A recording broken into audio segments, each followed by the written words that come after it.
Hello, I'm James Green of Uber Solar, and in South Africa, everybody sooner or later will face the problem of having a burst geyser and what to do about it.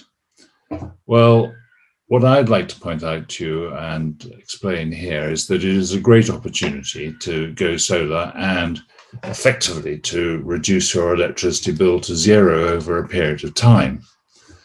So the first thing you need to look at is that if the insurance company is going to give you a contribution towards your solar, having had the insurance claim, it will be in the region of around 6,500 to 7,500 for a 150 litre geyser in 2021, to up to 9,500 for a 200 litre.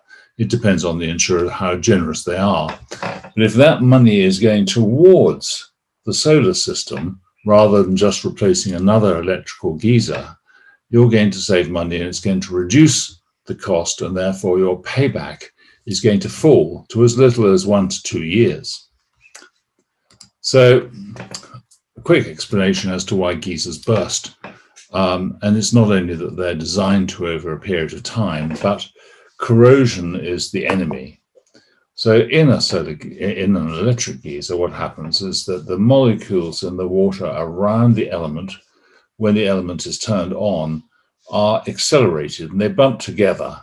And rather like a balloon being rubbed on your head, that creates a mild static electricity, which when it mixes with the chlorides in the water, creates a mild solution of hydrochloric acid, and that is corrosive.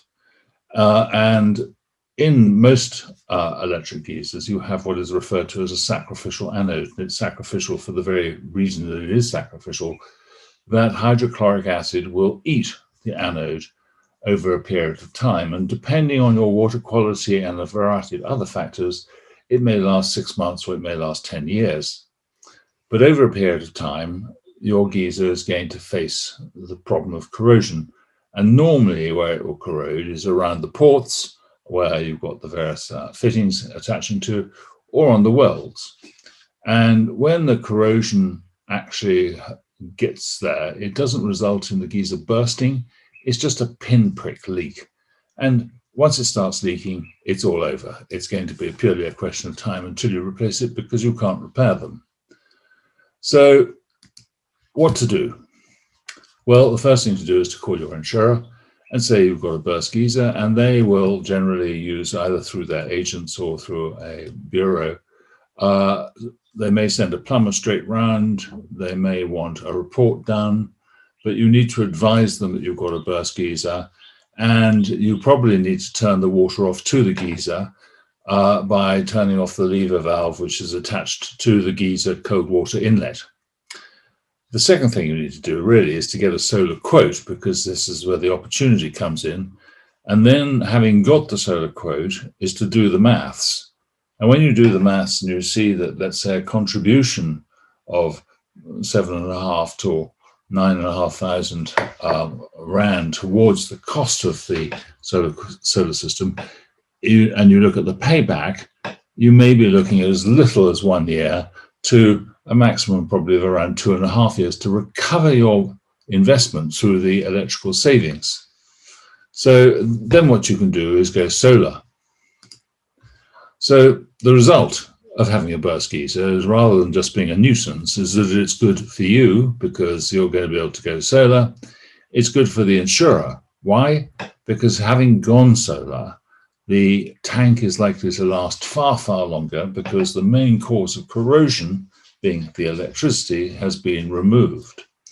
It's going to be great for saving carbon emissions. Every kilowatt hour of electricity normally used in heating water is the equivalent of 1 kilogram of carbon. So by removing the electricity, you remove the carbon emissions emitted by Eskom for that. And that will be 3 to 4 tons of carbon for a family of 4 over a period of a year. And that has to be good news for the planet, because we're in this climate crisis. So when you look at all the factors, it really is a no-brainer, and crazy not to actually take advantage of the opportunity. And with that, I'd like to say thank you very much. If you have any questions, please come back to us as usual. Happy to answer anything. Like this video if you think it has been useful, and thank you and goodbye.